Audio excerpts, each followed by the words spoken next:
Hey, Mr. Jones, good afternoon. Congratulations once again.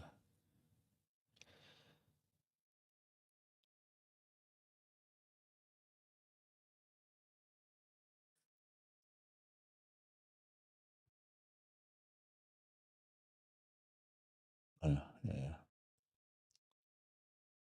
How's it going?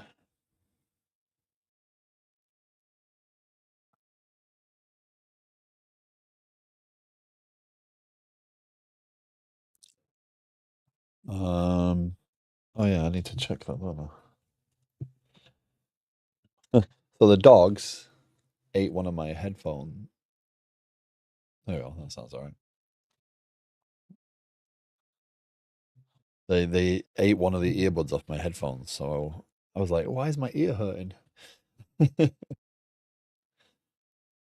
No. Yeah, and we have Restream bot today, so that's awesome.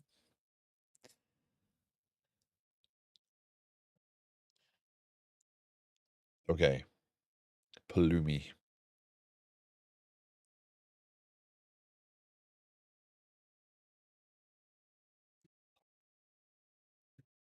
I'm feeling like today is going to be a okay day, even though I've got to travel for over 5 hours of that. Okay.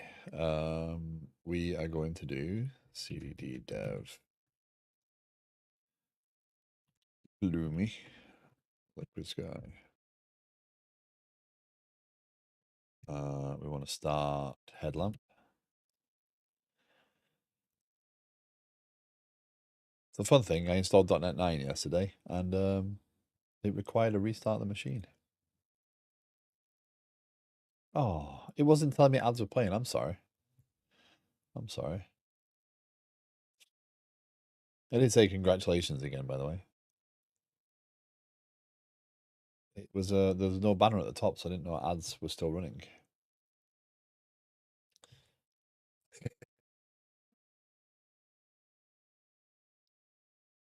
Good job, Twitch. Good job. A refresh foils your. So if you start up a stream through YouTube and you have the editor up for the stream, when you hit play, it refreshes, it push notifies. Twitch doesn't do that. Twitch doesn't refresh the stream preview to show that you've gone live. You have to refresh the screen.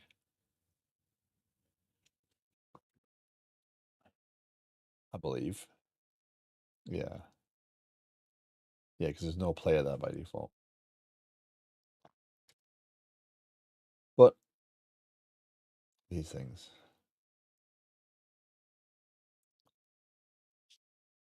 Okay.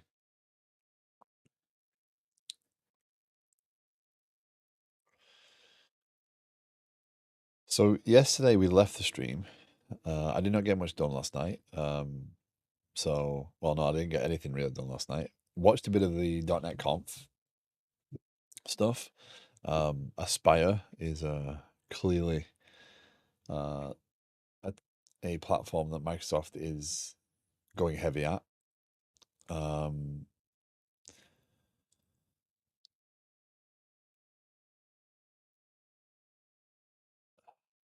I still don't know how I feel about Aspire. I still feel that there's some challenges there. I think that it's going to. I think it's perfect if you are doing a small deployment of a single application. I think it's perfect if you are doing if you control all the dependencies in there.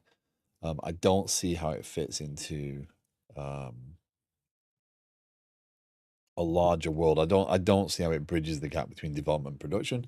I don't feel that should necessarily be something you do. Um, Maybe that's coming from the world of having done published to IaS from developer machine and all the woes and problems that come with that, but we'll see. But Microsoft is going very heavy on Aspire, and their day 2 of the .NET Conf contains a whole lot more. So I will not be watching anymore. Just nothing of interest. I can't do cloud stuff. I can't do AI stuff. Yeah,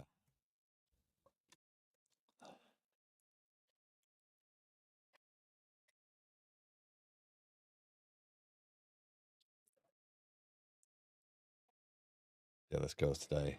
Because yesterday this failed, and it's failed because of this error image pull. Failed to resolve reference. So, is it the secret has expired?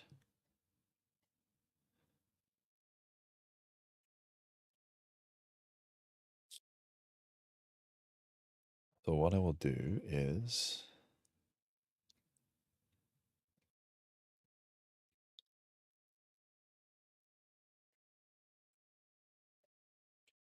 I will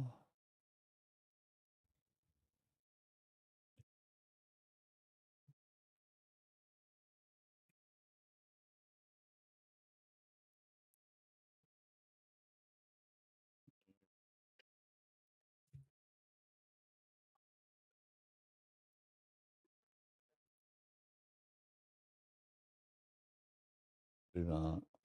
I thought that was sorted differently. That's okay.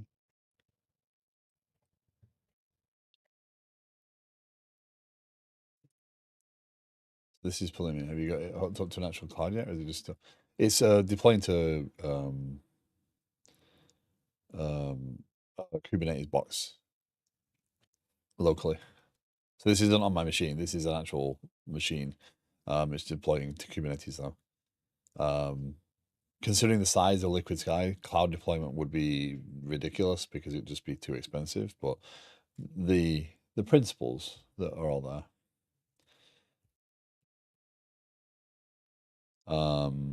So the way this is laid out so far is I've broken things down into these methods, and then in the methods I'm kind of dumping everything in there to begin with, and then tidying it up later.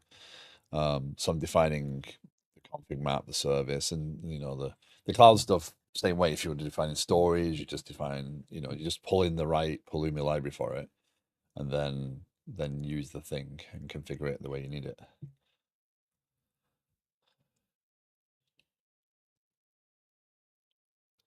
So I am just looking for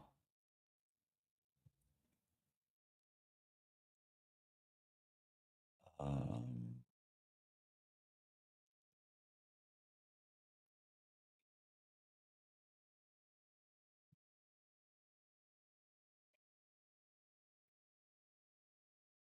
oh, wrong one.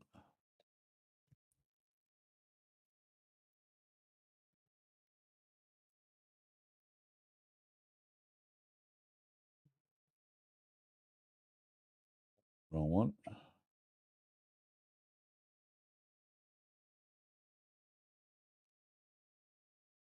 Let's do this. So Pulumi does give you, and I'm gonna sign in off screen because it's a bright white screen because Pulumi does not support uh, dark mode apparently that I can find. Um, so so what you do is when you have the Pulumi thing, I have the projects, so Liquid Sky project, and then here I can have the stacks, and this is the dev stack. I've been having fun recently with DigitalOcean and GitHub Actions there, but when a PR gets merged to main, it spins up a new droplet and deploys the code, configures supervisor to watch it as a background task, and use Nginx as a reverse proxy. Nice. Huh.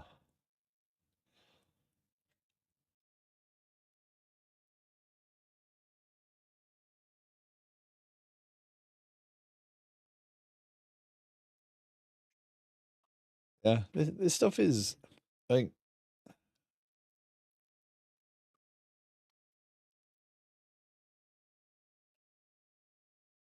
oh, I wonder if I changed, I wonder if I deleted. No, I didn't delete the path. Was it just cached? Yeah, yeah. Hey, fool. How you doing? How are you doing? Parts of it.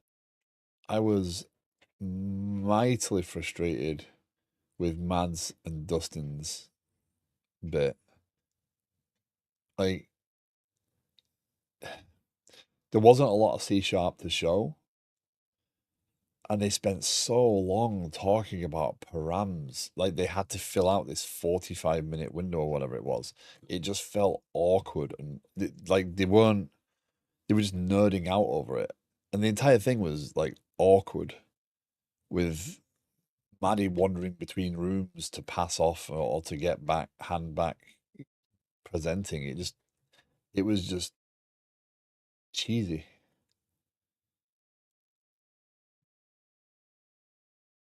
Like, yeah, it wasn't a good .NET comp. And today's all Aspire and AI, and yeah, there's no sessions that look any. Well, I think Friday's the next. Oh no, Thursday's the next session I'm interested in, and I can't watch any of Thursday live, so I have to try and catch up on that afterwards. Pulumi, dev. Uh, sorry, I gotta do this off screen. What about you? Did you watch much, if any? Yes, they had to spin out params for C sharp.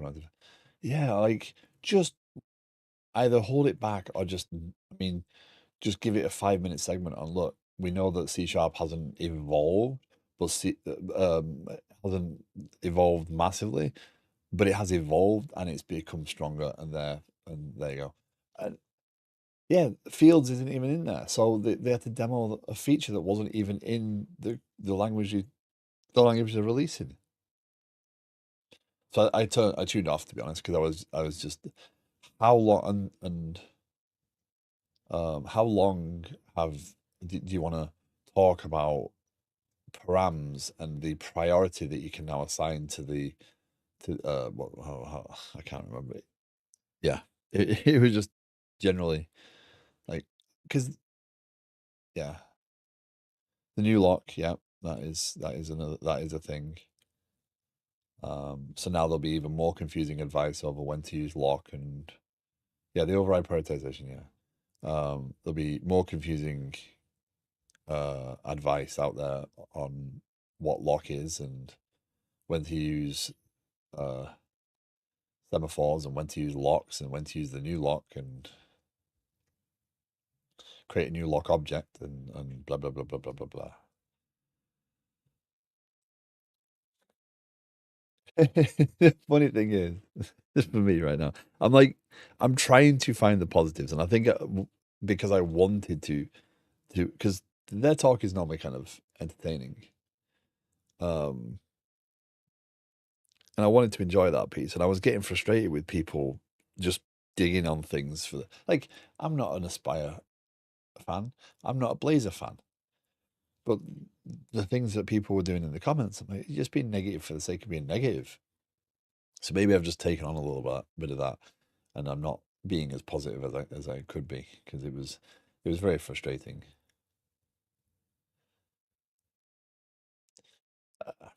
I was saying to Mojo last night that I think that one of the issues Microsoft have right now is they're kind of selling Aspire as this tool for deployment, but the tools that you need to do the deployment in a modern environment aren't theirs.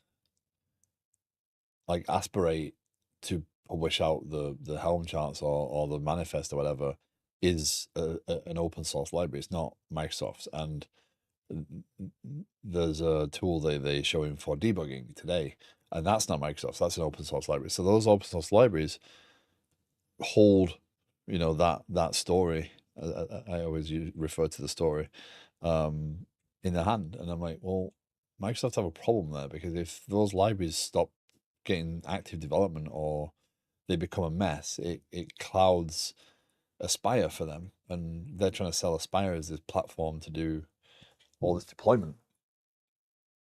So I'm still not sure. Like Mojo and I have gone over it many times. I get Mojo feels that the Pulumi thing is just way too complicated and could just be push button and go. I'm pretty sure that pace, or not quite that naive, but like Aspire sells it that way, and I'm concerned that that's the way that people think it will be, and I think things like Pulumi are necessary or useful, not necessarily necessary. I think you can do this without these tools, but yeah. So, but if you look at the schedule for today for .NET Conf, um,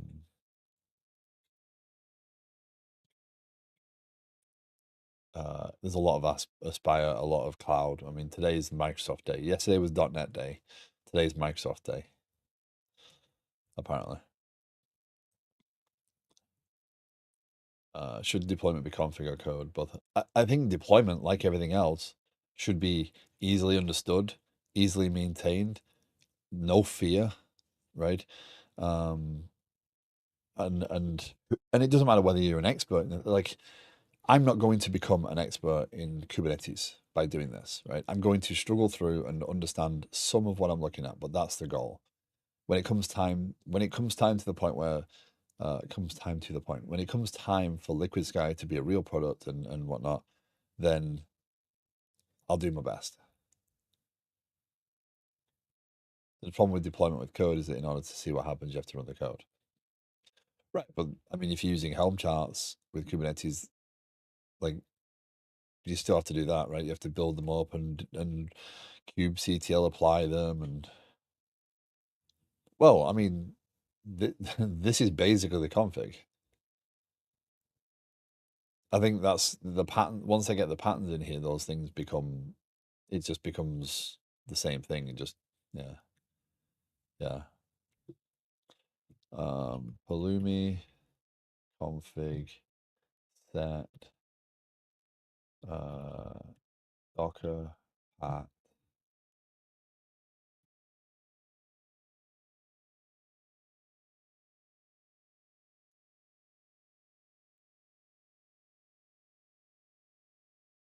Well, she says you don't understand what is built unless you run it, and that creates issues for tooling.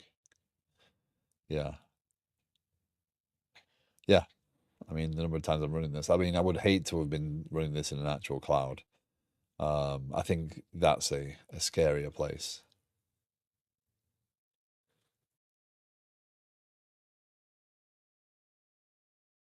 Pulumi. Let's see. So you could call that Docker pat then, right? Yeah. And Docker pat is used in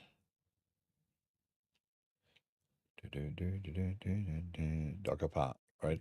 So that goes build configuration into there, require secret token name, and that pulls Docker pat from the secrets. That's the idea. And yeah, that's what we do. And then we open random windows because we can't prevent clicking. This is a hard problem, right? Deployment, like developing software is a hard problem. Designing software is a much harder problem. Then figuring out how to take that and make it an actual reality is a harder problem still, especially in today's world with all sorts of different options for deployment, all sorts of options for databases, for everything. It's not an easy world to be in. Um,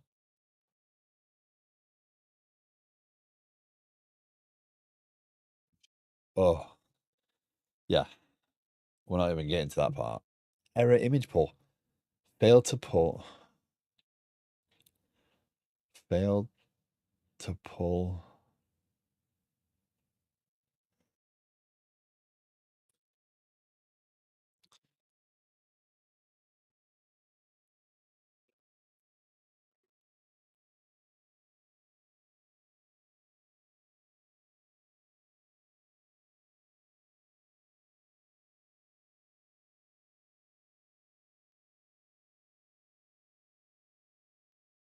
What am I doing wrong?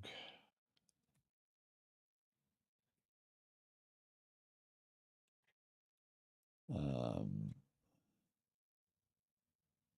Hey Delta, how you doing? Oh, my dashboard working again.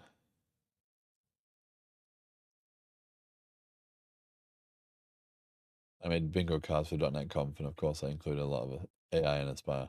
Oh well, you probably got bingo in the first 10 minutes.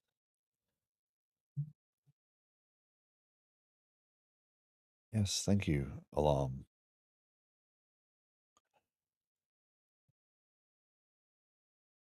LS, Tenant Management.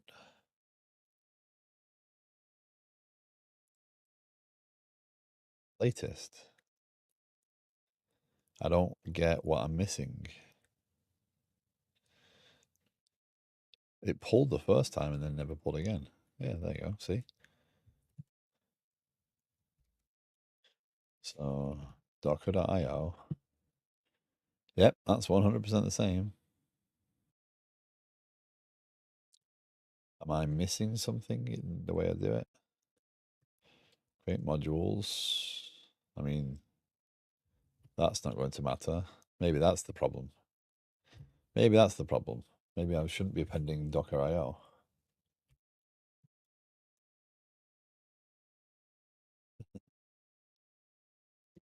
So if you look at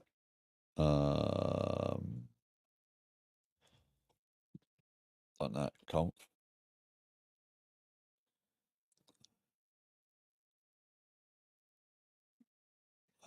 agenda, yeah.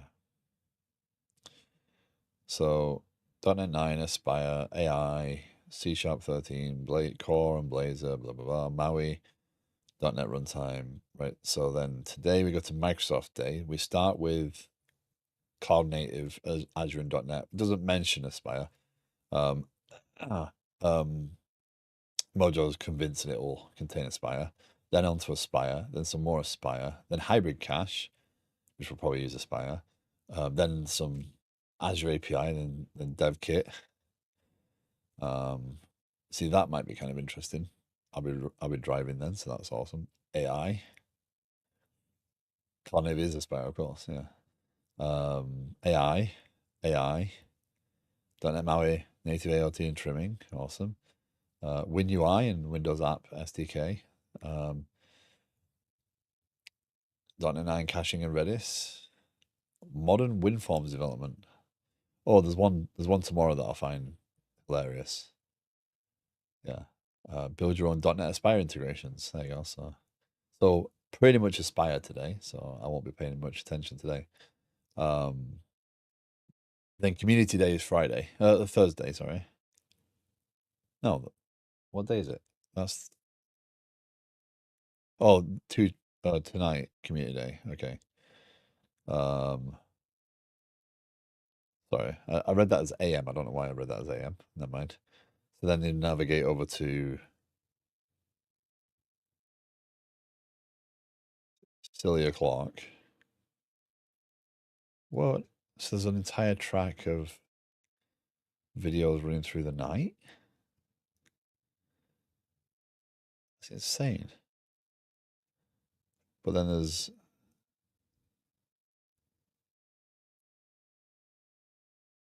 holy crap, it runs for am I reading that right? Yeah. Just keeps running.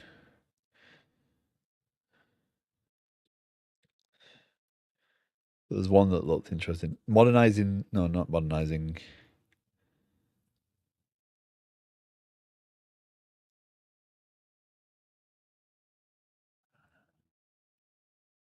Modernize your monolith with event storming. That's 10 till 10:30 tomorrow morning.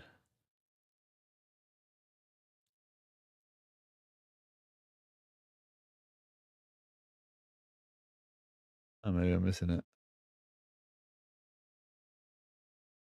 By the way, it was a half-hour talk dedicated to convincing management about um,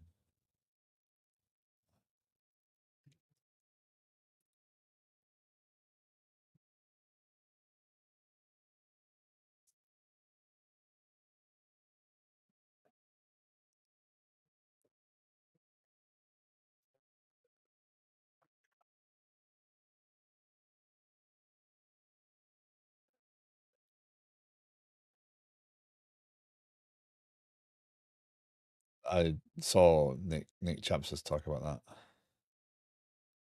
Yeah. Okay. So it just basically carries on all through the night. That's kind of fascinating. Um, but yeah, there's a lot of AI. There's a lot of Aspire. Good or bad, I don't know. WinForms, exactly. Yeah. Okay. So this should have come down. Pulumi. Oh, that might have been my mistake.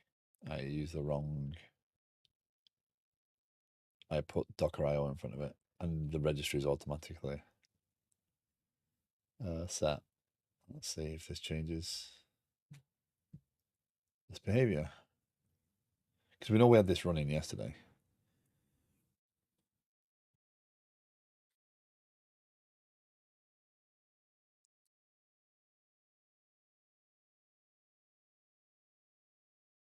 Error image pull. Are you kidding me?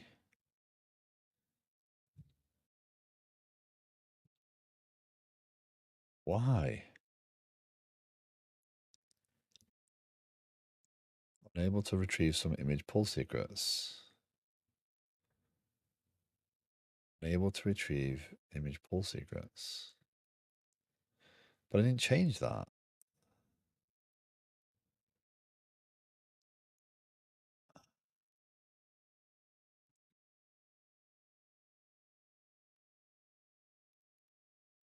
This is why we're doing this.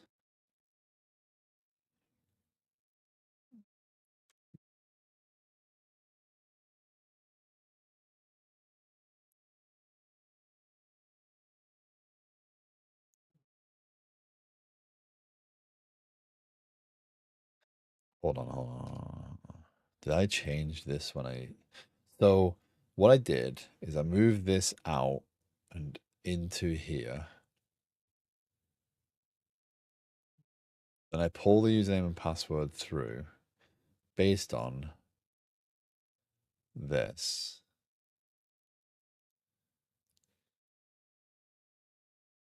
I create the provider, I get the secret, create Docker IO, so I'm providing the registry, right? So Pulumi all, username, password, registry. So that resolves them, right? That's what that does. And then it applies them to this.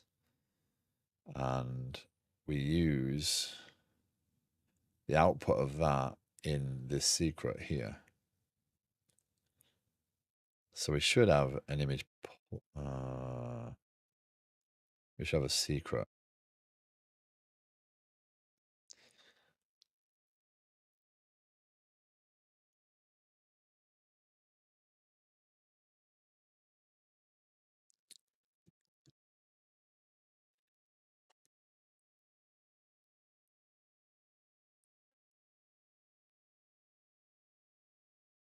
So we should go to security, no, configuration, secrets, image pull secret.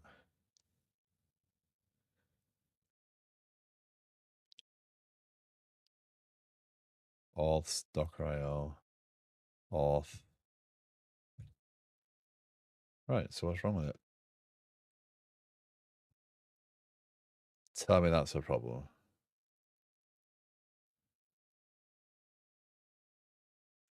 Hold on. Let's test that. Because if we have to create the names, no, because I just pull the secret. So what we'll do there is we'll remove that. And we'll remove that so they're in default and then see if it takes. If it does, then we can't have secrets from different namespaces, which does kind of make sense. Although we won't be explicitly naming the namespace, right? So um, let's see if that's the problem.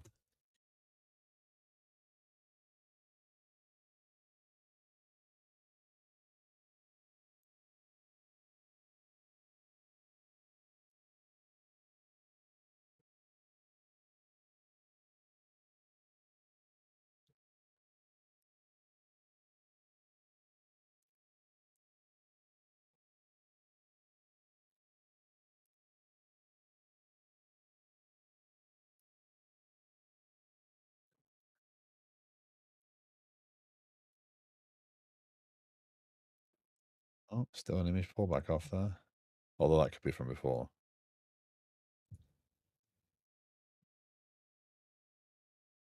Oh, namespace still. Yeah, still the wrong namespace. Pulumi down dash Y.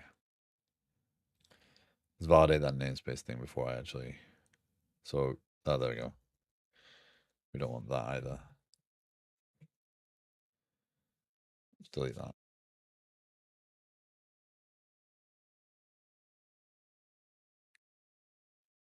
Leave me up. They didn't add the namespace until later. So if it's the fact that the secret can't be in a different namespace, image pull secrets, different namespace.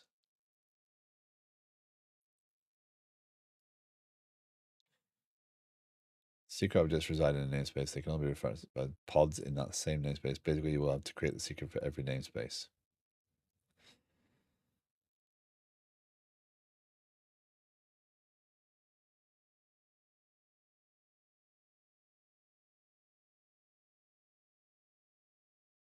Yeah, it pulled the image this time. It just failed. Yep, you intend to execute. No, don't know.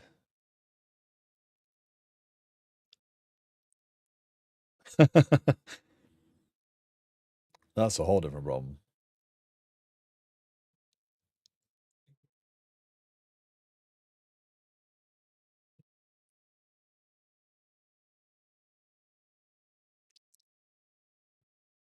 That's funny though.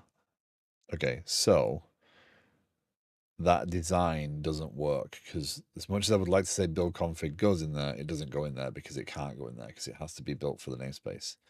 So what we do is we get rid of that.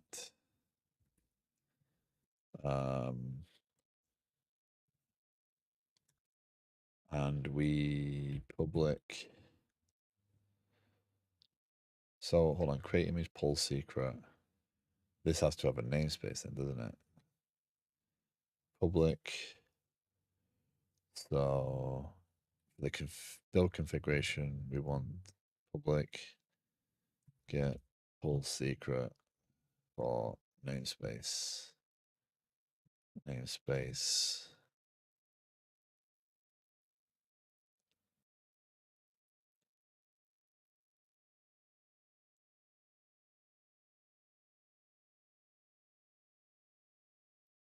Okay.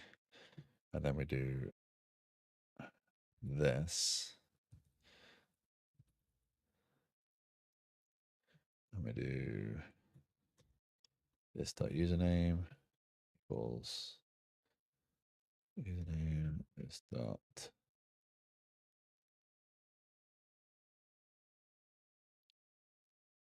Let's say about the AI source production bug effect. You said you fixed some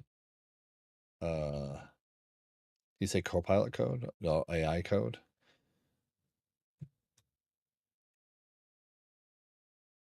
Was that a developer had used AI just outright to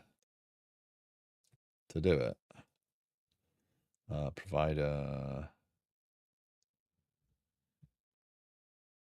namespace.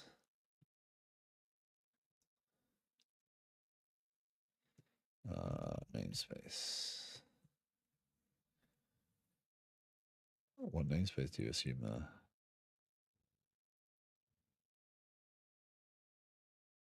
The right one, okay. And then we do namespace is that. Probably pass the string around. They asked AI for a good way to remove byte order mark from input. They got an answer in deploy.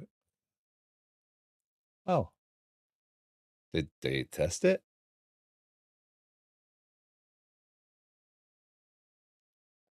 That answers that question.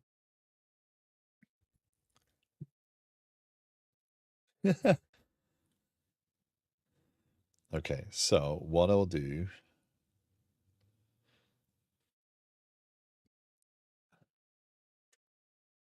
How do you not? So if you put the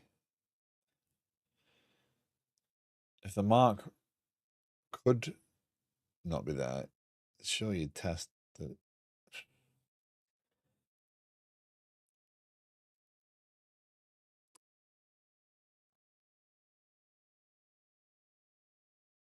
Okay.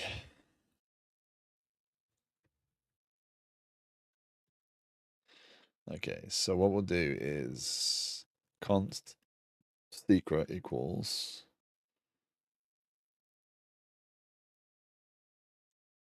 and then that returns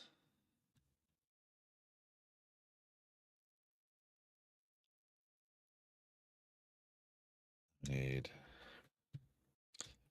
namespace. Okay, but the whole structure of the AI answer is wrong, I would say.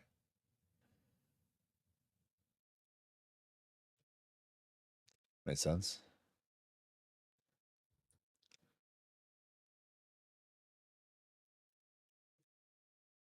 There you go. So that should get me a secret for the namespace now. So yeah. And that way client site is going to need the same thing. Yeah. That's okay. How did client site work then? Oh, because I didn't apply the namespace to this one. It was in the default.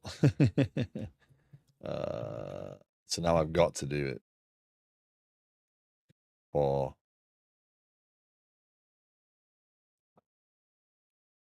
this.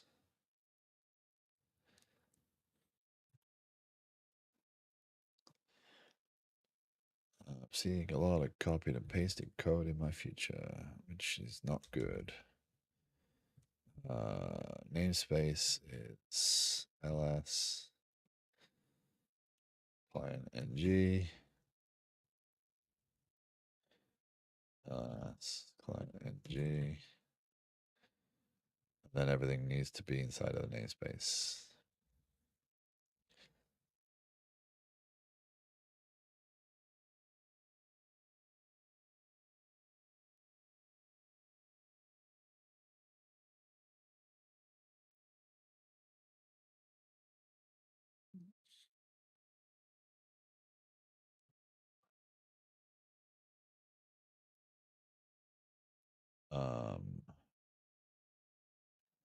Yeah, that'll work. I don't think you declare the. Do you declare this in the namespace? I don't think so. No, because it's in the deployment.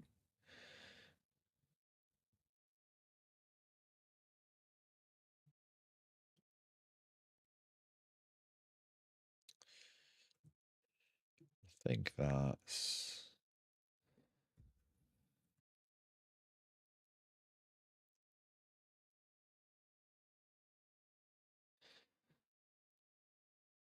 dangerous. What I just did there is dangerous. But we'll come back around to that one afterwards.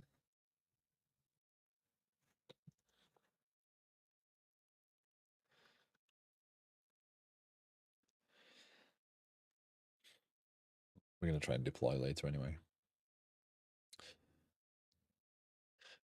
I mean,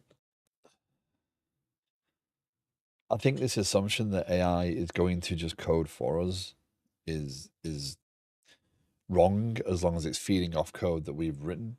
And then we're feeding it back its own bad assumptions as well sometimes. So yeah, when we're lazy and we're just cutting corners and trying to use AI to code for us, it's a bad feedback loop if the AI is then reading that code. And there's a lot of bad code out there.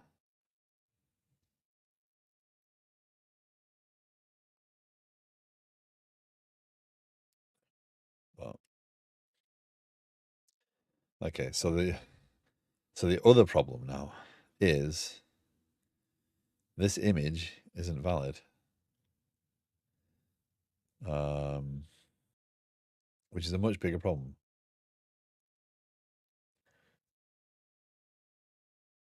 Yeah, it's a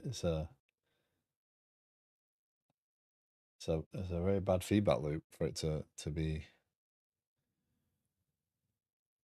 feeding off of. So let's just test that once more. I think we're good there. And I probably don't want that bad code in my code base. But as developers become more reliant, like I've let this fill in things. Like I just did it then, right? I let it fill in things for me because it was like, oh, you mean this, and I didn't check what it was putting in there. Again, not true. I checked in terms of I glanced over it, it looked correct, and I moved on. Right, but I'm not. This isn't critical production code. This isn't. This is. I'm going to struggle through this.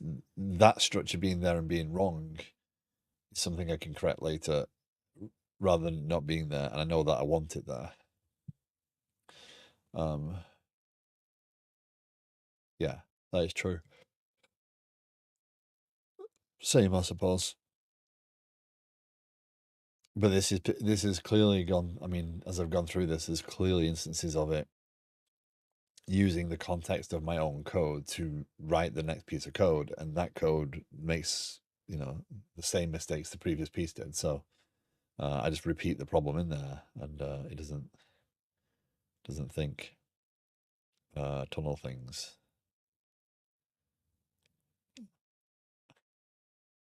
Yeah, like this is all for review anyway. So because once I get it actually working, then the aim is to make it tidy it up.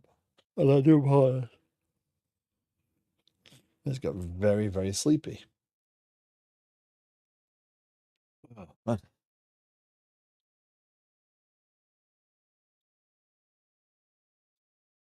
Okay.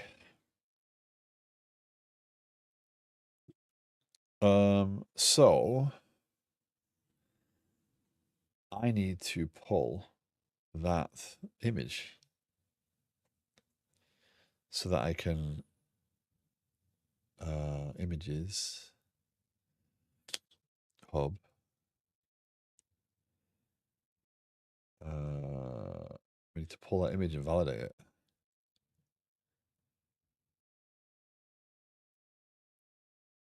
Download a new image for TBD develop.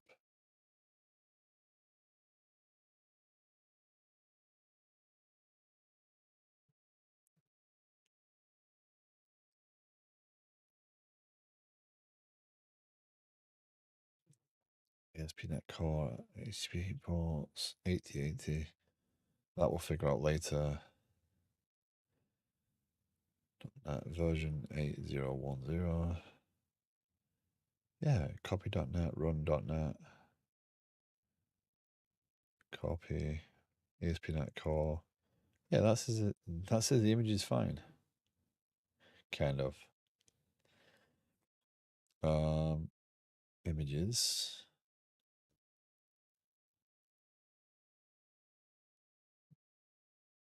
Let's remove them.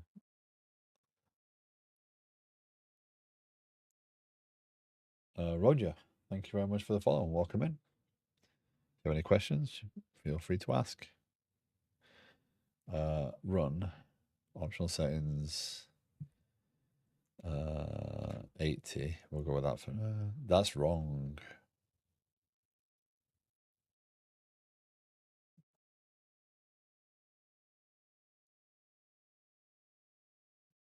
I don't think this is good. I think this is the wrong image. No, registered for endpoints. It isn't.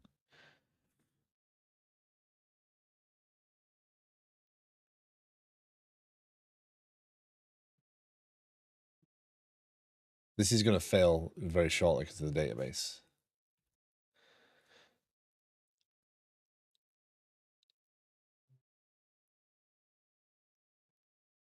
There you go. It failed already. See?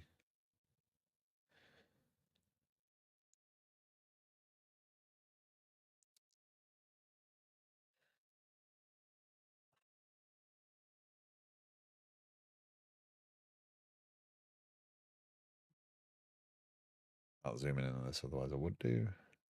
So it eventually timed out on the database connection. God, there's no database, but it did. If you can see up there at all, in that very tiny font there, registered 4 endpoints in 536 milliseconds. So that is the API, the ASP.NET system starting up. Now, the weird thing there is it's starting on port 8080, right? So, well, the weird thing, I say the weird thing, but that would be that, right? And then we'd map that there, I suppose.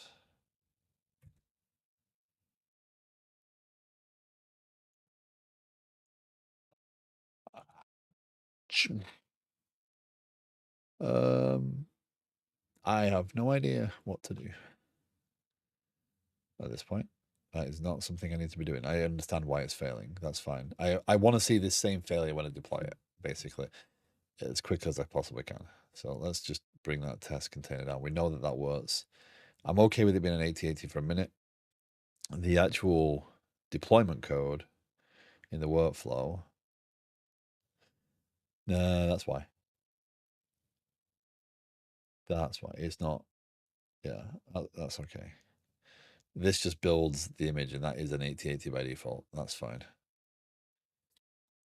We're doing it for deployment anyway, so it doesn't really matter what that internal port is as long as it's going to do that. So Pulumi up. No. Did you mean this? Yep.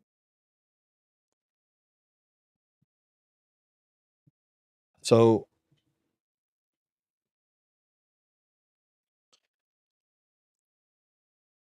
what I hope to do over the course of the next week is get this image running, get the app settings pulled, get it connected to a database, get it to at least allow me to register a new tenant.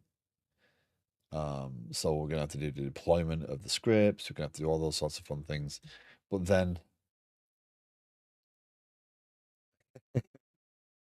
exactly, Mr. Jones. And then once that deployment's out of the way, the other deployments of things like tasks and Vue potentially should go okay. Now, Vue does come with a few other challenges. We have consumers and receivers in Vue, so there's some eventing pieces there. But to get the application to show, to get the application to generally work, needs those pieces. Then we move to things more complicated like changes. But again, once we get the first set of receivers out of the way, first set of consumers, then changes should be just about that.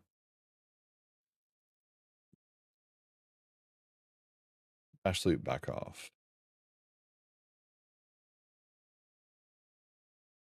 TCP pulling image.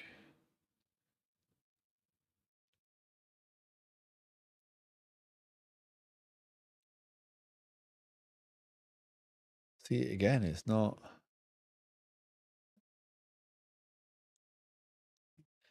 You intended to execute a .NET application. The application tenant management DLL does not exist. You intended to execute a .NET SDK command.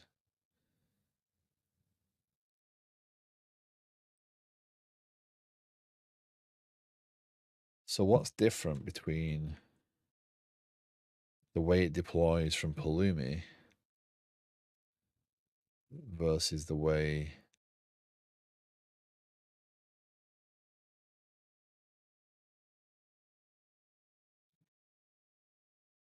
we have to give it something special in the container?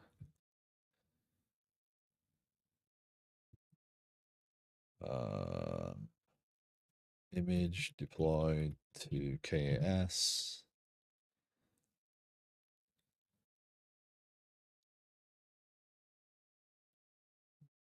Mount path. That's, yeah, mount path. Oh, slash. Do I need to do it that way?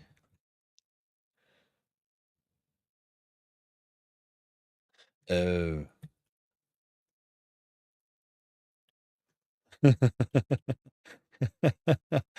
It just replaces it. Okay, that would make sense. That would make a little bit more sense.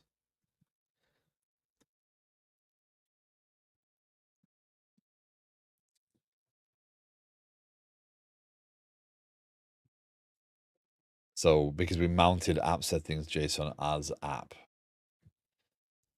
that would, yeah. I think if I look at the Kafka configurator, is it Kafka? No, the client side. I'll see that. Yeah, there you go. I'll see the file themselves. And we can do read only as well afterwards. But that maps config YAML into config there. Let's do that now before I forget. We don't want to provide any sort of write access to that file. Because then the application, we could have the application change it. We don't want that.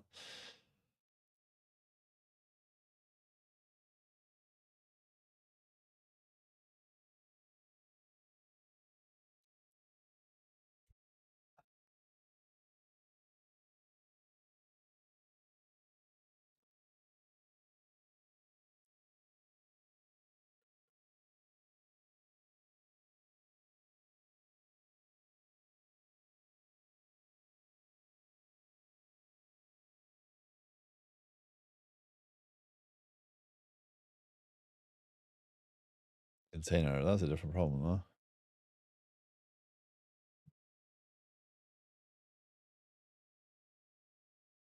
No.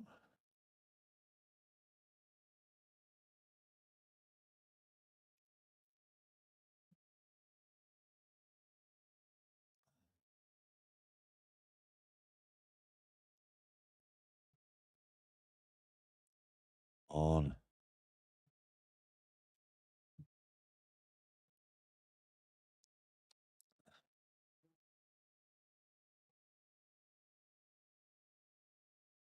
Doing error mounting. Kubernetes ConfigMap up. Error mount. Okay, so it's a mounting error on that one. So app settings volume.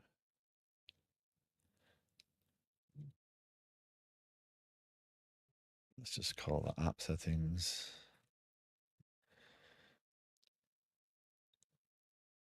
Juniors, hello. Long time. How's it going?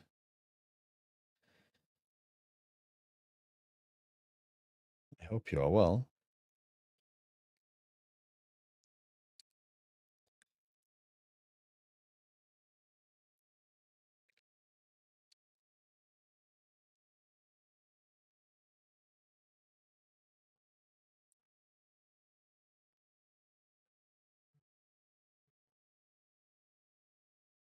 Volumes.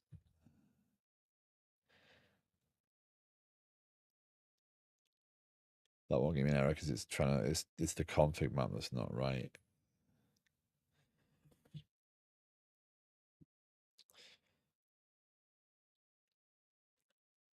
Oh, that's fine. So it's this person's subpath. What? Why do I need to specify that? Did I really call it app settings volume and didn't even mimic someone else's behavior?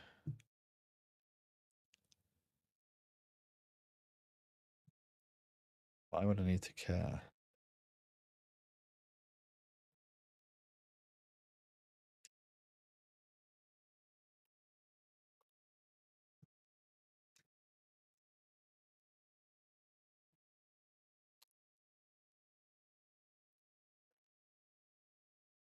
Threw me down.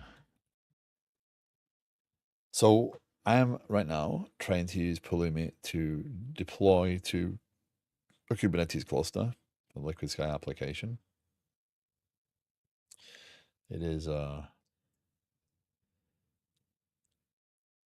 ever more challenging, but we're getting there.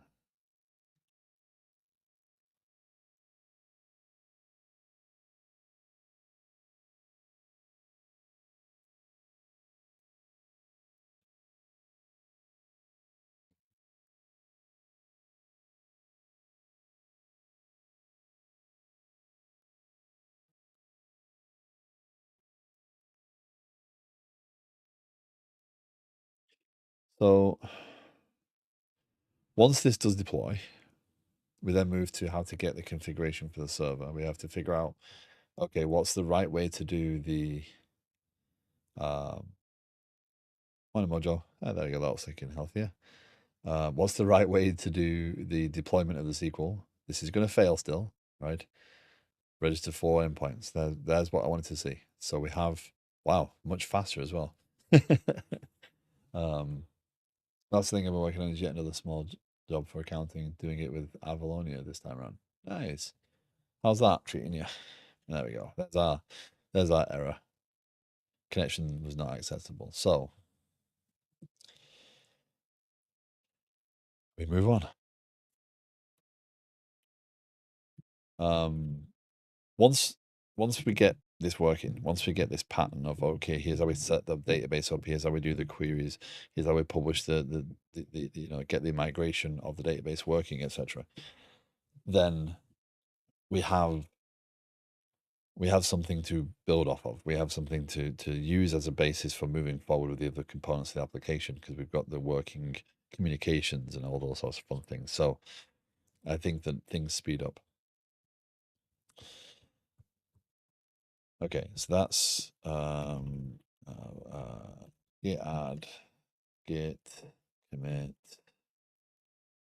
um, create basic tenant management deployment, mood, secret, generation,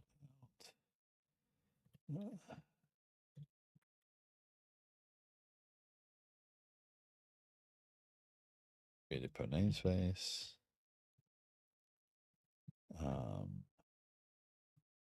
So if I like it, nice. No need for desktop development, no need for cross-platform or desktop development for me for a long time. So it's kind of pull in settings.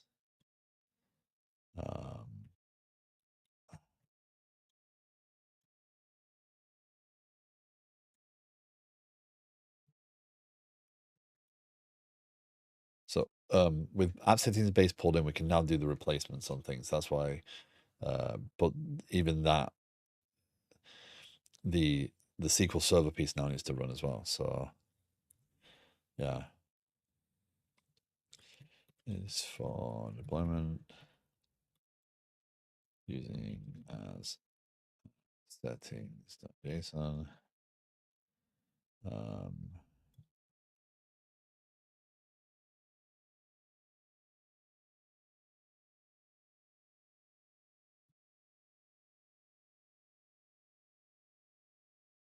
Okay.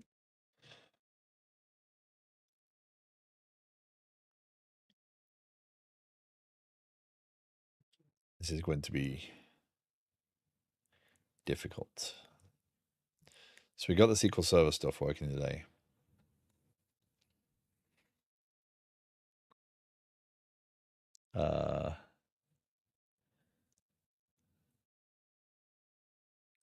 Why do I pass in namespace there? Oh, because I build the SQL Server. Okay, so build storage. Okay. LS storage. Okay. Yeah, I don't need to be cross-platform either. Not really. Yeah, but it's nice to have, right?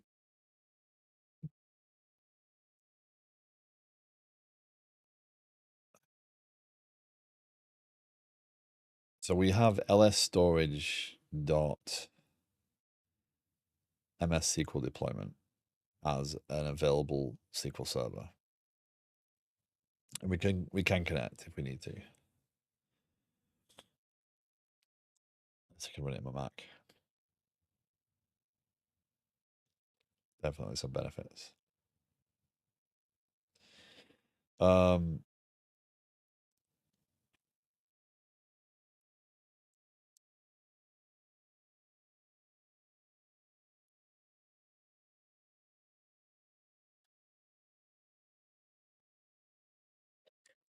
Dogs are snoring. How do I do this? So up until now, I have chosen to build scripts for everything because it is an absolute mess to keep messing with migrations. I don't like playing with migrations. I don't like building out, migration 52, added a column or remove or whatever. So far as cross-plat, it's very WPF like. But that's what, yeah, Avalone is meant to scratch that WPF itch, right? And Maui is. We are talking about this the other day between Blazor, Maui, WinUI, and whatnot. Like, what does Microsoft want to do as far as what is truly cross-platform? What is uh what is the story? Because WinUI 3 plus um um what? Uno, which is from what I understand is kind of an alternative to Avalonia. WinUI 3 plus Uno is all over the Microsoft site for the cross-platform story for that. So um,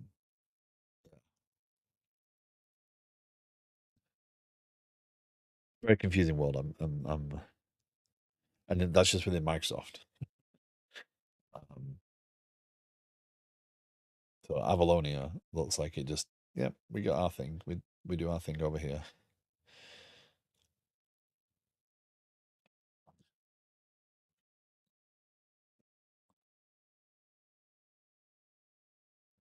So I'm sorry for being quiet. I'm sorry for pausing here because I'm trying to consider what it means to do this. Do I check out the scripts and run this set of scripts against that database? That would make the most sense.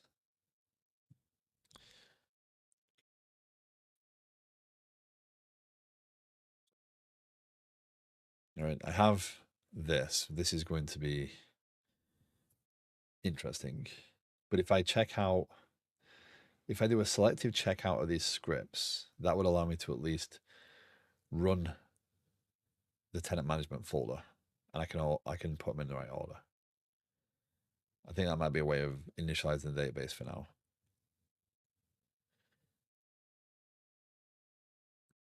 Let's see if we can do that. It's going well, Mr. Horn. I'm learning. I have the tenant management image build now, and I just learned my way around. It's funny, I'm looking, and sometimes I open this and I'm thinking, am I looking at Angular? Am I looking at Pulumi now? But I just figured out how to get the tenant management deployment publishing. Yeah.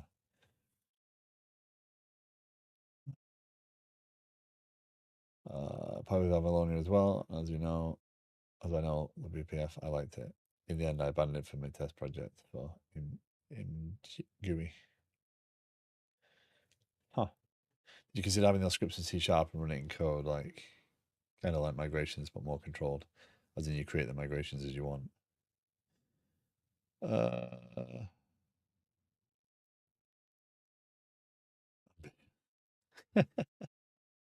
uh, idiotic, more like, but yeah.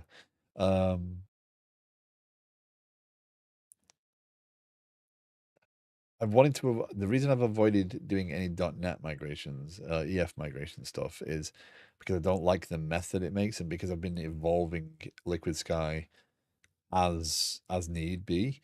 Writing the SQL scripts for the database is the most efficient way in my mind of doing that, so that I can drop and recreate, drop and recreate.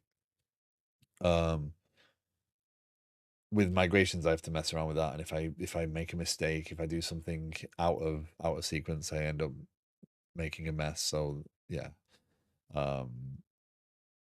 but hand coding the migrations, no, I haven't considered because I haven't used them that way.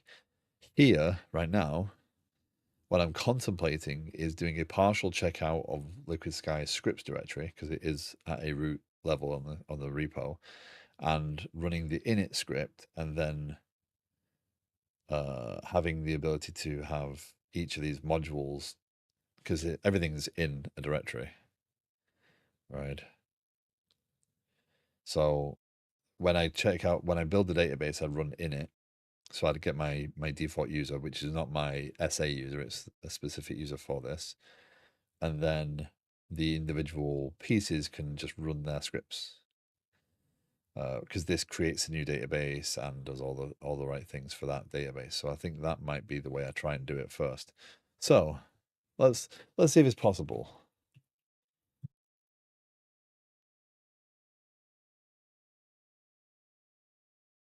Oh, not GitHub. I got to remember the Pulumi site is bright white. I think I configured control tower like this.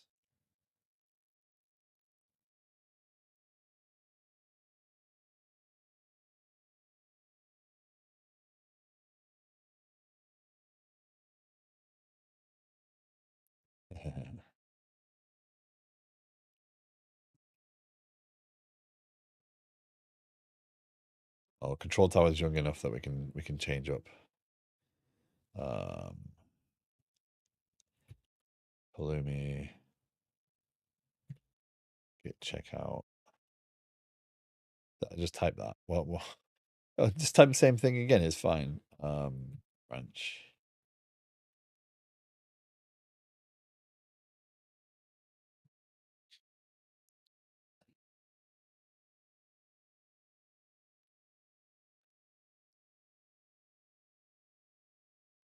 I mean, technically, I don't need to.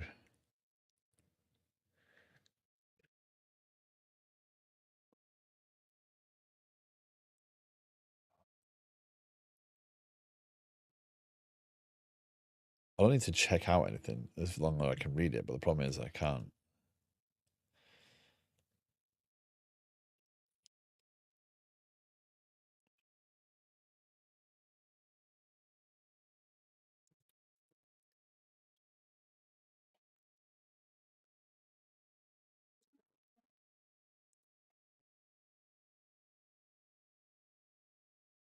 Else.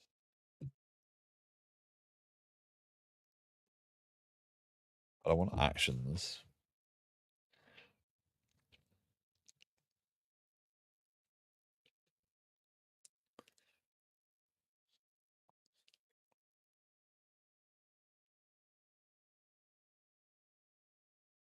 Oh, with the one clicker with muscle.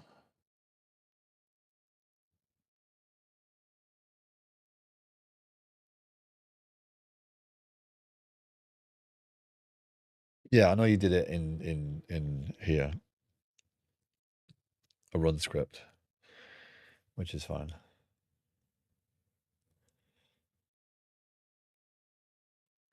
Or if a container has the scripts it uses and maybe have multiple entry points to it, or maybe Pulumi has a way to run interactive commands in a container.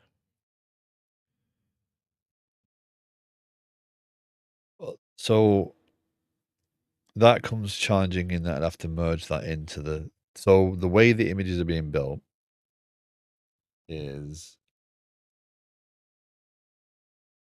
when we right now when we push to this branch, it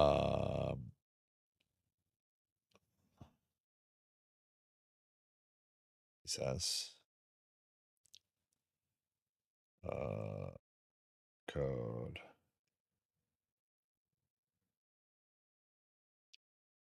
That was that. That was that. I was missing it. It's this.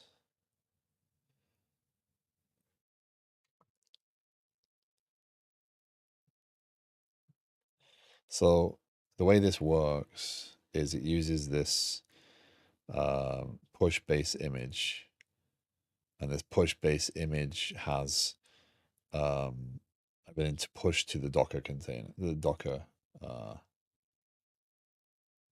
command with Pulumi. You do not need. You not do. You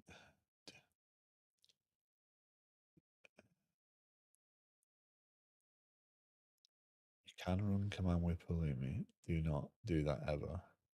Means you have to run the command at every up/preview. There's no way to track state on it. Maybe that will also tie the scripts to work correctly for a given version of a container. That is a good point.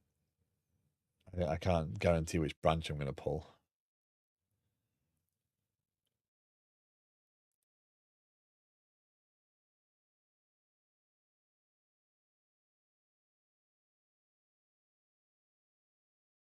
So I'm not quite sure I follow your point, Mr. Anhorn. Which command are you talking about?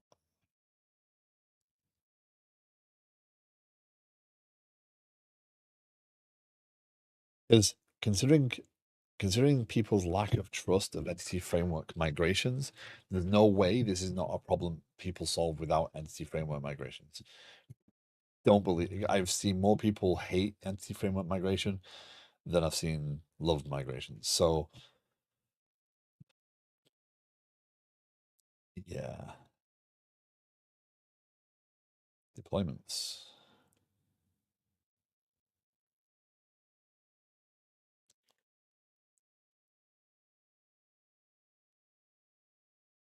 Makes sense it's called Docker. Huh, okay. Um,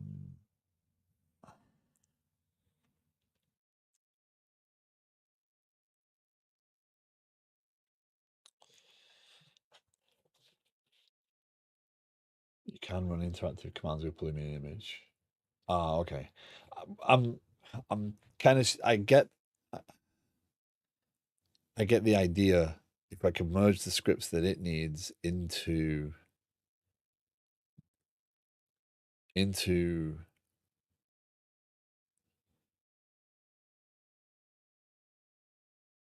the container for the thing that would at least give me access.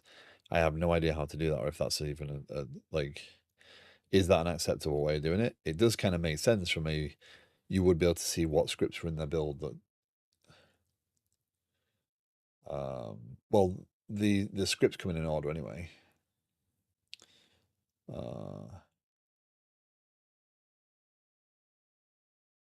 I will create an image that is versioned, and that image will run a shell script that runs on startup. So you create a deployment image.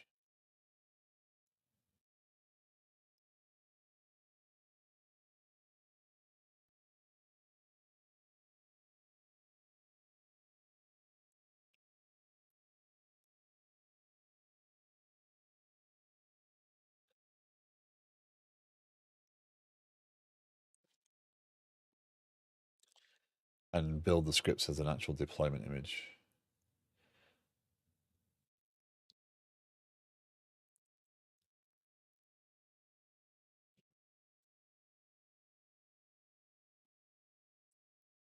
Ah.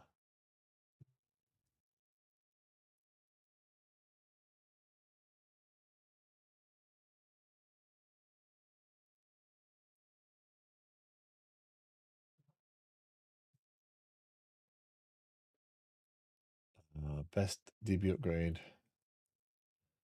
Migration and senior system was a nice old ERP applications in the 80s.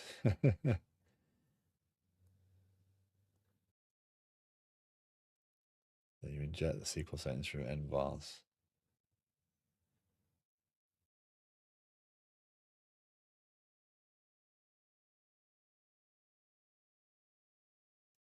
Just create an image that is version. That image runs a shell script that runs on startup.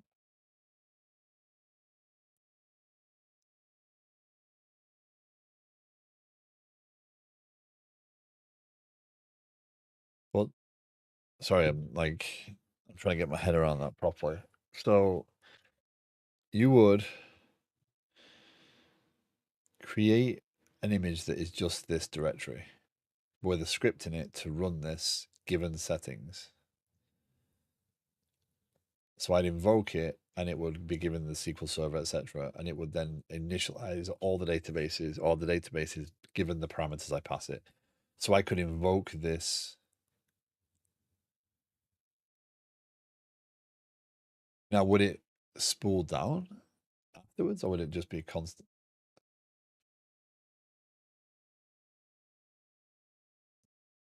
Well, I'd just fire a command into it and it would activate and then it would just go dormant.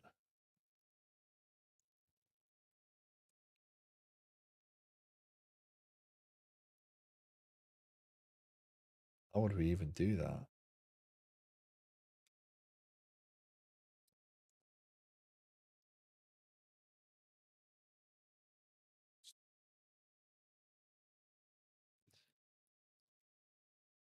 I don't even know how to even approach that.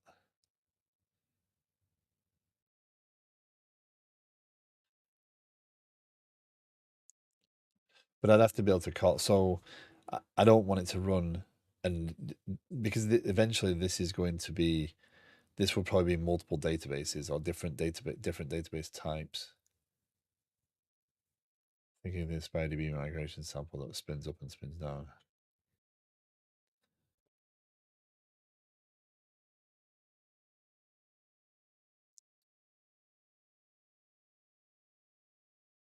Of course, you're thinking of Aspire. So I'd have to be able to. I know.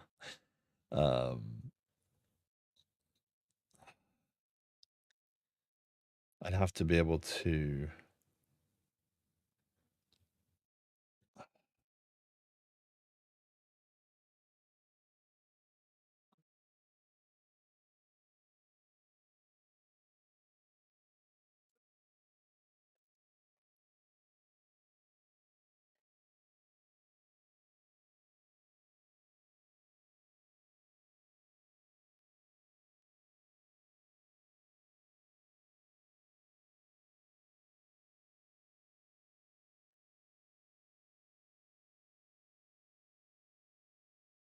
I guess she's just saying, constantly, you don't want to use the deployment, you want to use the K8S job for this.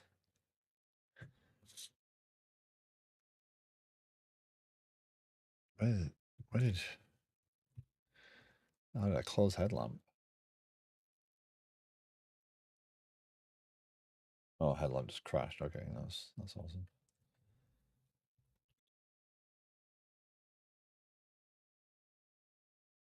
One-off tasks that run to completion then stop. Okay, so it expects to be called, and okay, so we create a job for it, but then we pass it parameters as we execute it, and that would then. So if I can deploy all this to a container with a scripting that knows how to execute this against a given database, then I can create a job for that thing, and then I can just call that job. Given the right parameters, and it will do, because again, the databases might be different. These are SQL servers databases, but right now I'm using one database, whereas ultimately I might use different actual databases because they might want to scale differently. Or you want to use init containers on the deployment to make sure it's database migrated before it deploys, and only deploy a fresh database and pass the SQL connection thing around.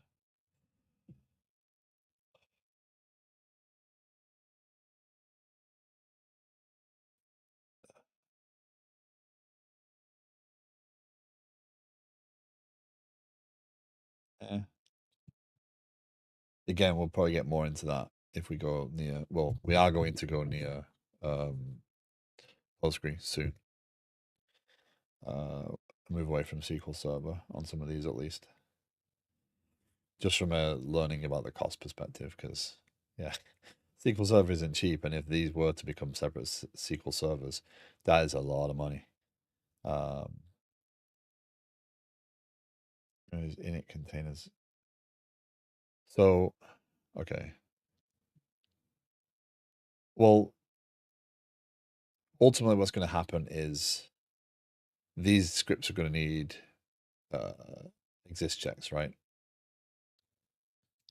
Right now, this is initialization. This is not for. This is if the system is brought up from scratch, it will run this, but these will have, checks around them. Migrations in the future, something I want to consider. Yeah.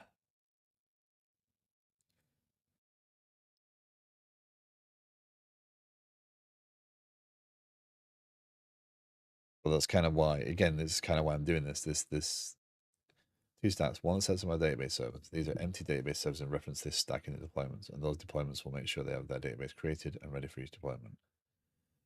Deployments will make sure they have the data. These are empty database servers and reference this stack.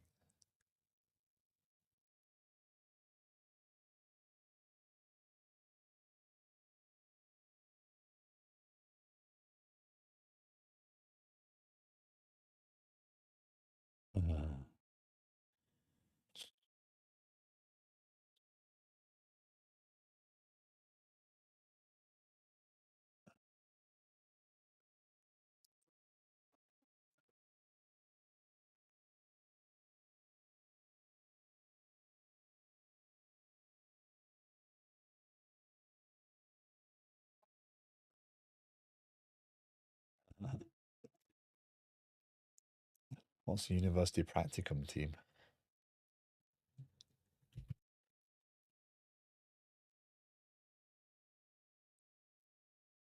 Oh, okay. Supervised practical application of previously studied theory. Ooh.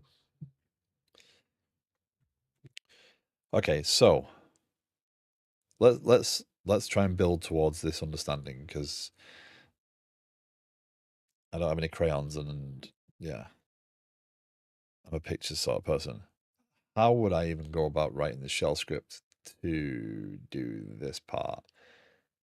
It's a simple execute, but it needs to understand what SQL is to be able to execute the SQL commands.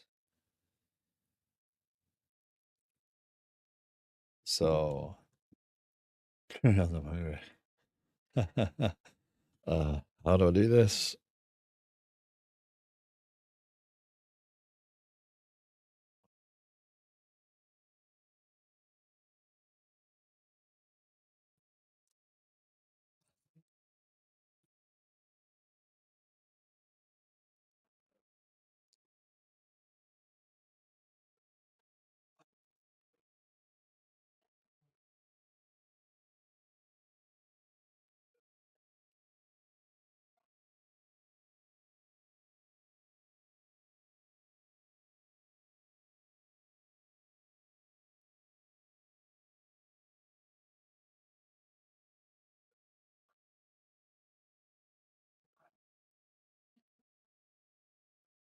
I suppose you know what that image name is off the top of your head, do you?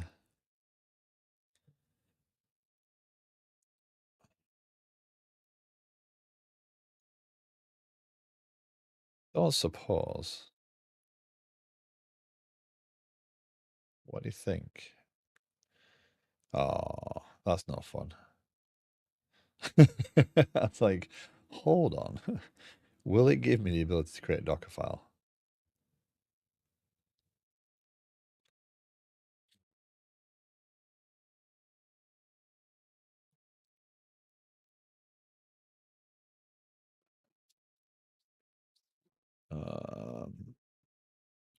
SQL Server Docker image.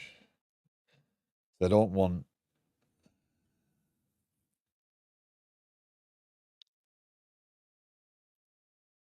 I don't want a full SQL server.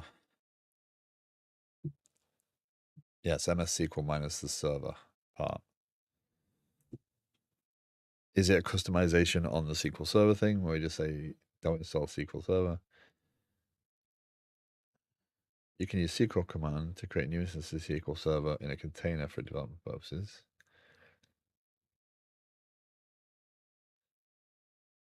No, it's not Express.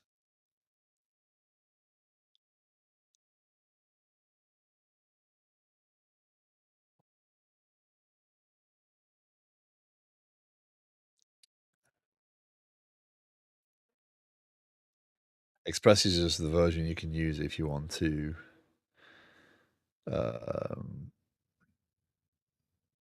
be low cost.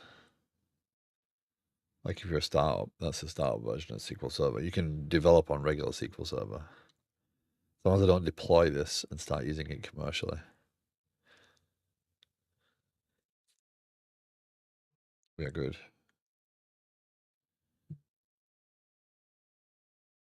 It's just, okay.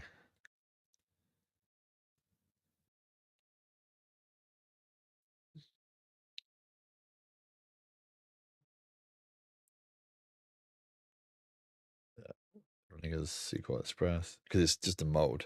It used to be they were very different.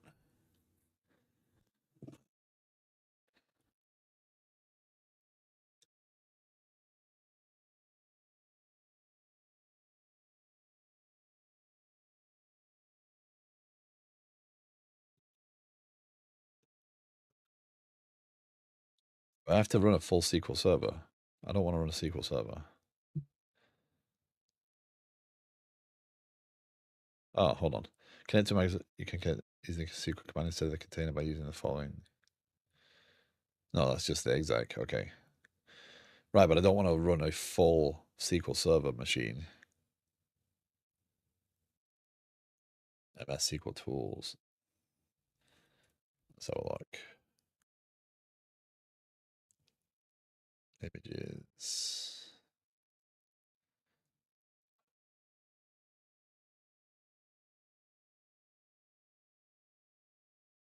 How do you run a DB with? We're not running a DB. Use registry as a DB.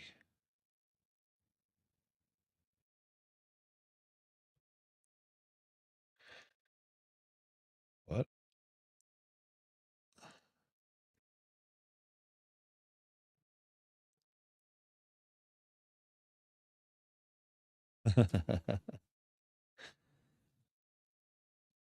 um,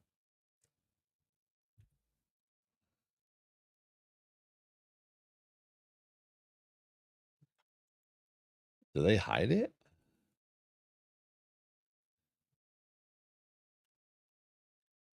See, that bothers me. All these different versions of.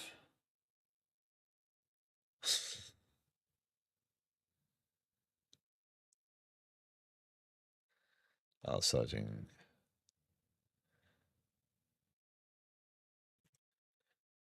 MS SQL tools. Oh, because it's not. It's. I'm an idiot. That's the Microsoft registry. It's not going to be available. Um, what is it? Docker image pull. Docker image pull.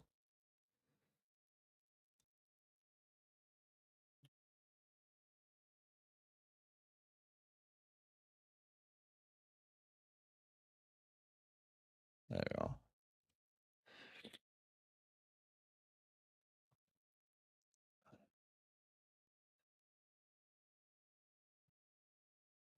Okay, so now we have the image.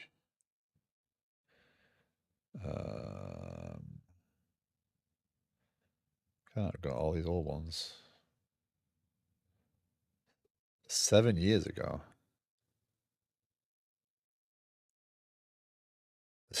It really has not been updated in that long.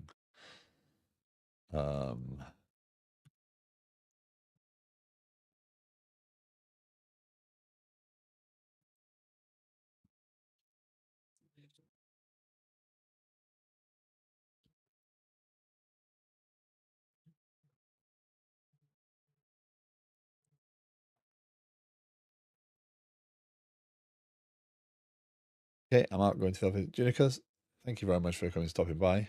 Good to see you again. Have a great day.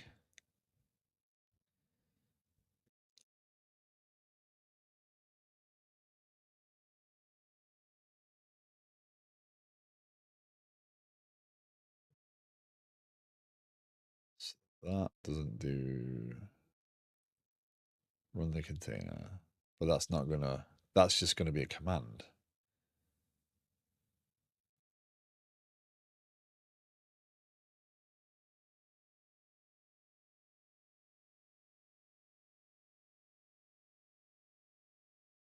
So that's why it's a job, because you can just run.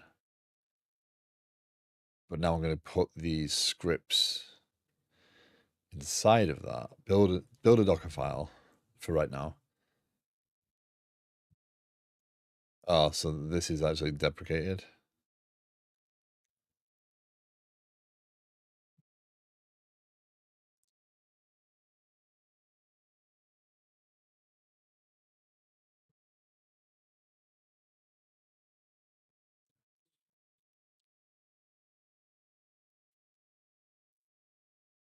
Okay. I mean, 7 years ago, so that does make sense.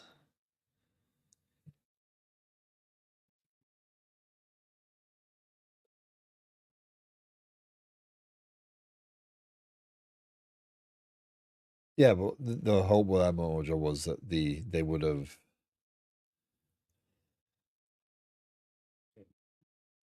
extracting the tools piece, because sometimes do you want to do exactly what we're trying to do, right?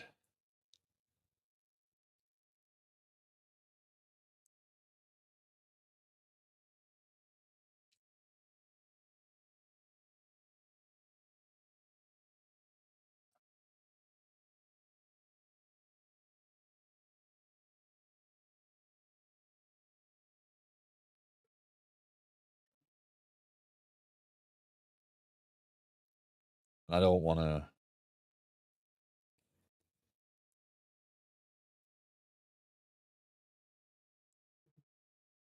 This is quite the challenge.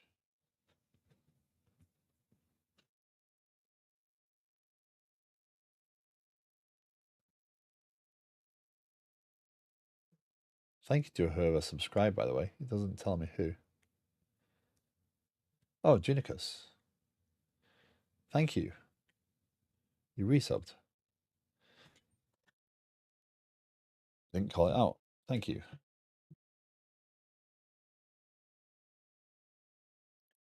Twitch just pinged. Oh, you. Yeah. Okay. Top answer heals, like all stuff you need to do. Okay. Let's have a look.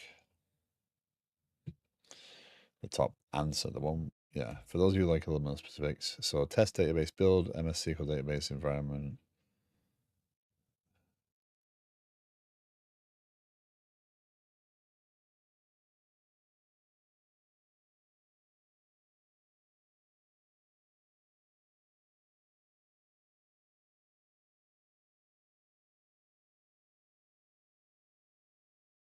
Then the script runs. So they create a, now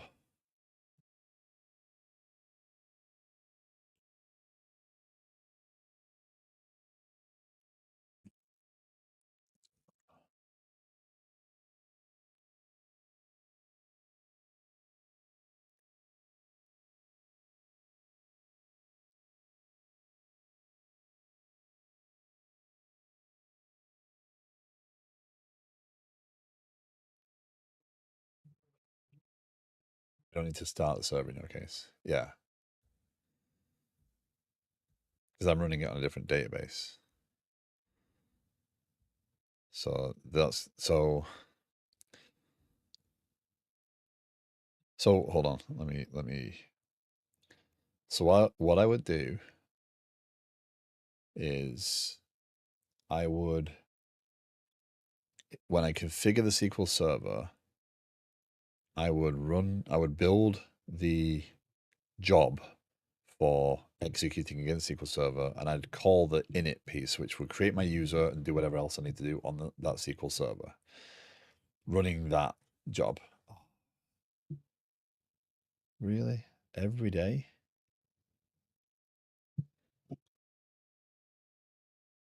Thank you, online.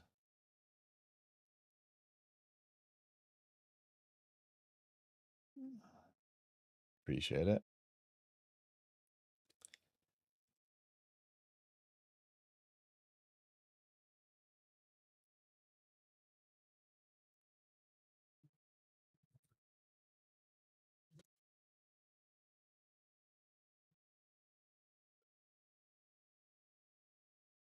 All good.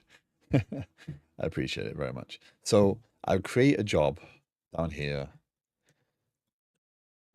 SQL Server, running things. And then I would um, execute the init script, right?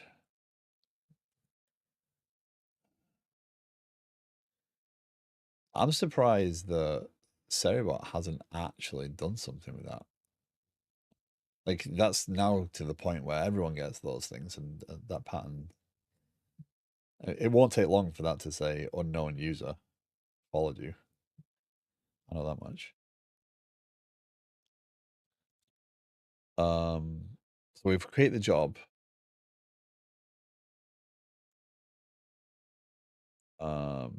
Now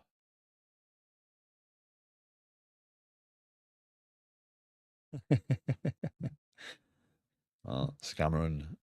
And that would be a funny username, right? How do I do this elsewhere? Let's have a look.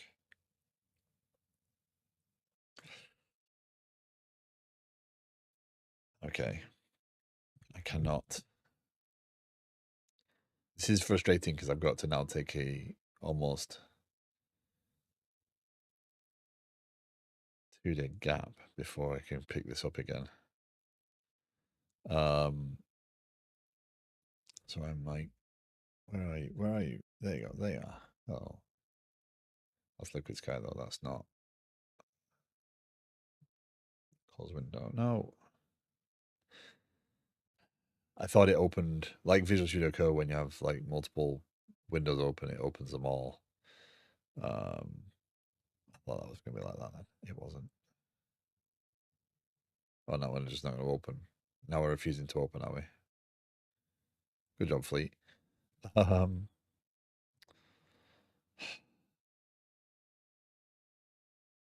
was I thinking about that? I was thinking about with the SQL Server here,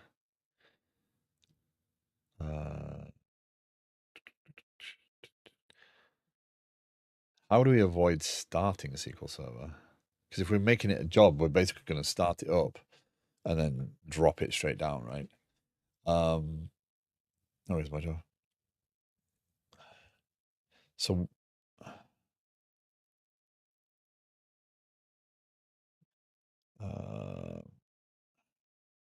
K8S job passing variables to job. So if we invoke a job,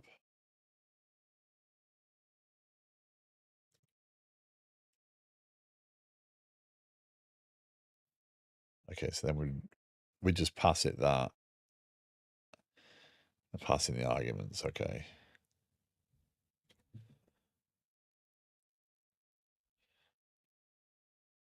And create a job. So the job would be, that's funny.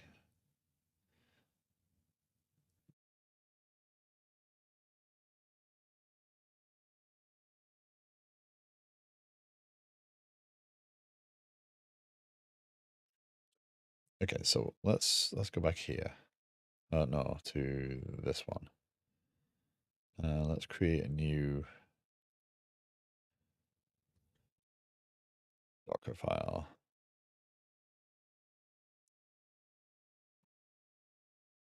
And then we're basically going to do, where's this stuff? It's,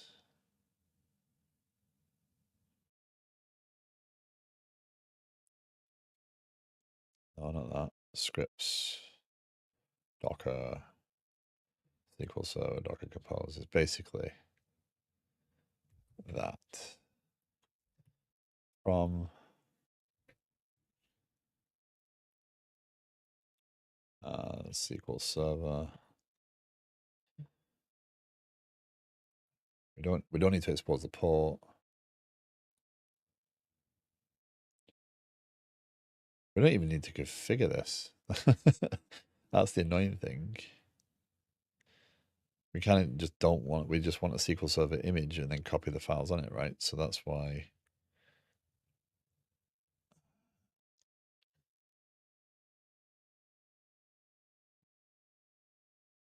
Like, we don't need that though.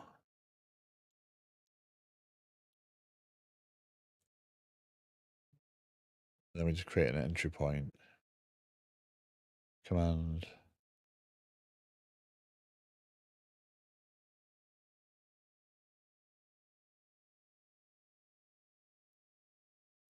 But they're running this to do the setup. We wanna invoke this command. Setup database.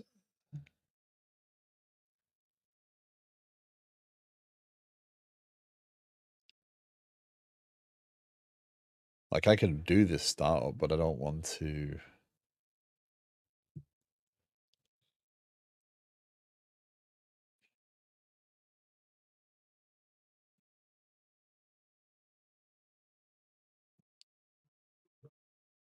and app. So that's the command and the args.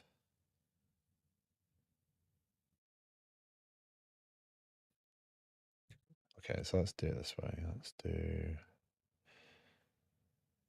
this.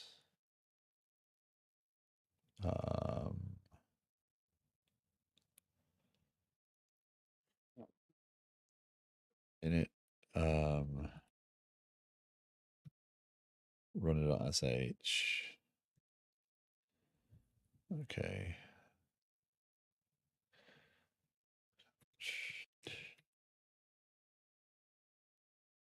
Don't know if that's going to do what I want it to do. We don't need volumes necessarily. We don't need ports.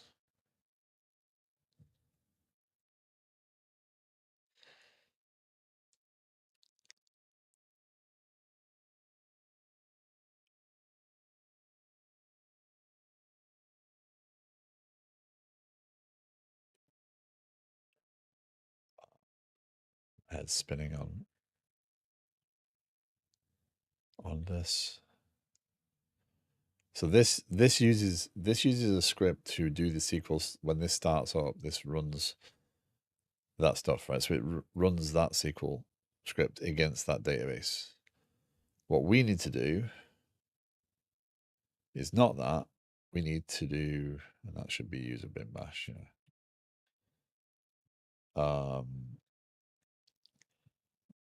Run the script, yes. We need to take in variables, set, and then echo them out here. However we do that.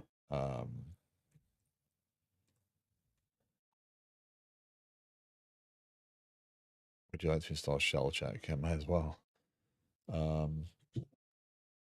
So then we're going to do that. We're going to copy /star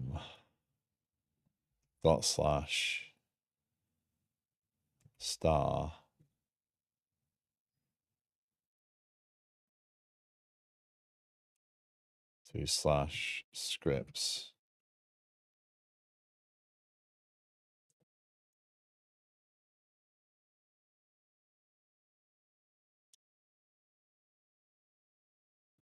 What does that do? What does that create? Does that even create a valid Jimmy? I'm still gonna have to set an entry point, right? Entry point.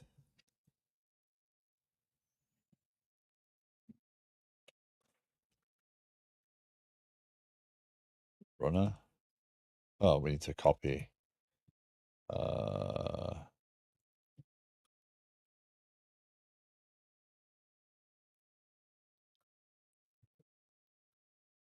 To runner sh.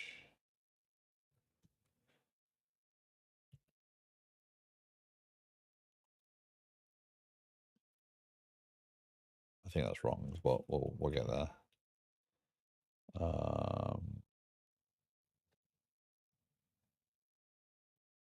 Build image on Docker.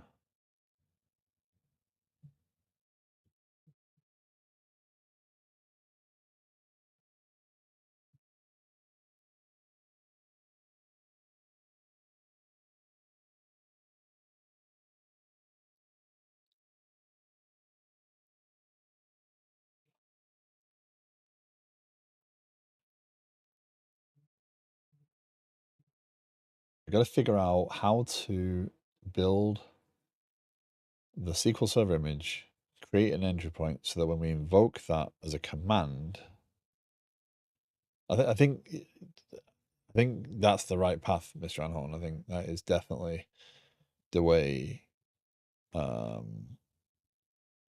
go. I think this one is close in so much as it is copying the pieces over. But I don't want to run this I need an entry point to say, hey, by the way,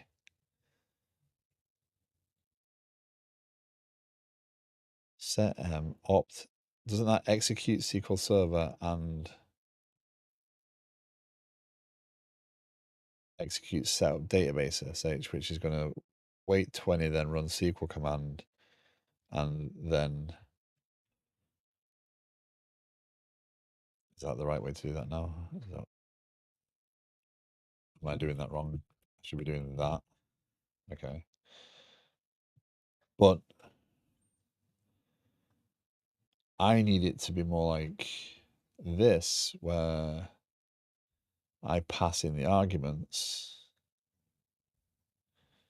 like this.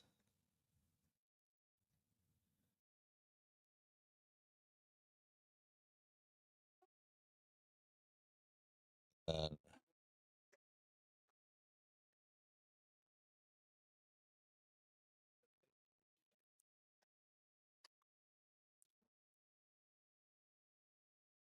or console app function main. I want to do that. That seems very complicated.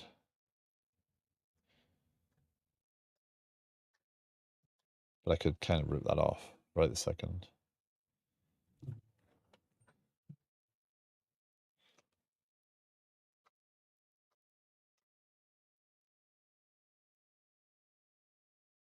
I think this is doing.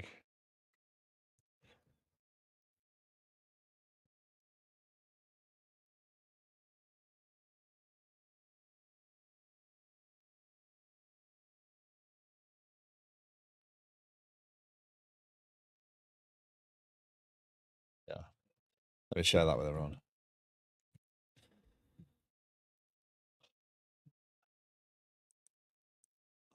So, step one, get it to build a Docker image with this script and copy the scripts into it so I can see it, right? Step two, given a SQL server,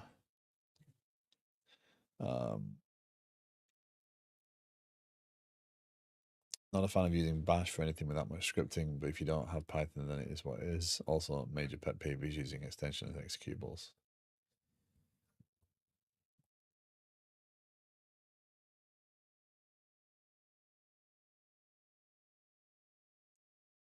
I mean, I'm open to other options here because, again, whatever Bash I do right here is going to be a combination of guess and copy and paste, which I don't like. I'm not comfortable with that path for something that I'm. But I want to be able to control when I run the scripts against the database. So if I don't want to run all these scripts every time. I want to be able to say, okay, run the tenant management piece, run the tickets piece. To be fair, you probably have Python and Linux containers, but Bash feels fine for scripts. Yeah. I don't know. To know that, I would have to.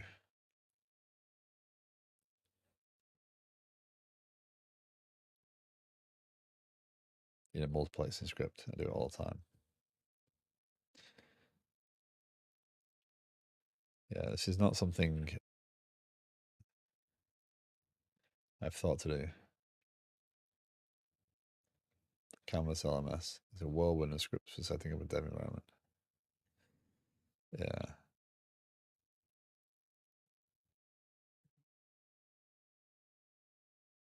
But ultimately, I need to do, you know, I'm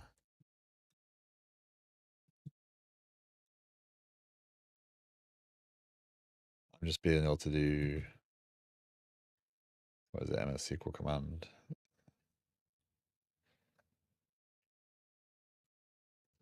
That's not even there.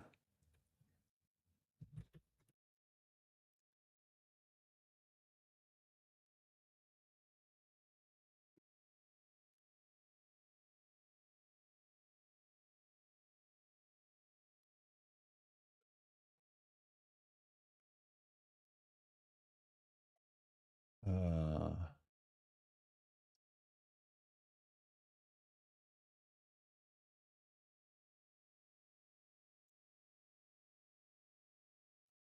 I don't know what that is. I'm going to have to look. Just make your entry point script take all the arguments, and the first argument is the thing you want to run.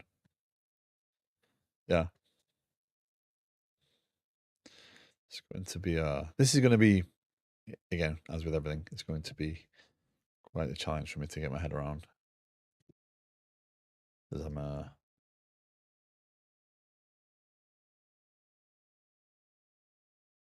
to figure this out as I go. That's why. There we go. Okay.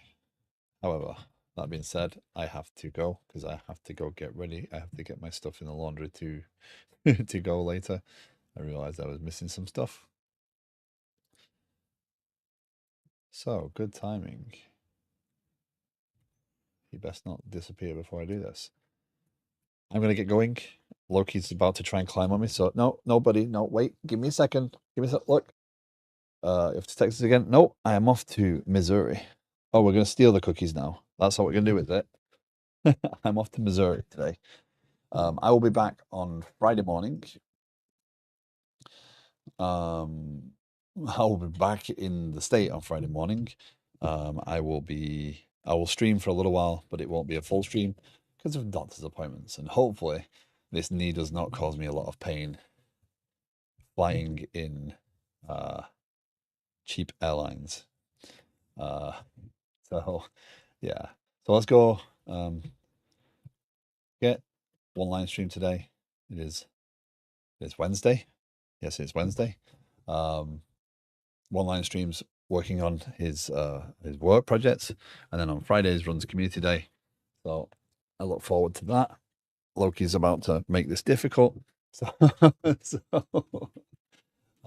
we're going to raid Emporium Guy. The Emporium Guy is working on learning Blazor and Auth and stuff. I will continue trying to persevere with this as much as I can, but likelihood is Friday we'll continue this journey of trying to figure out the deployment of the SQL scripts. And once we've got SQL deploying and we can connect to it, then we've got a pattern to work off of and things get a little bit smoother, is my hope. Yes. So, yes, Lucky. So thank you very much. Take care. Have a great rest of your day. I'll see you soon. Bye.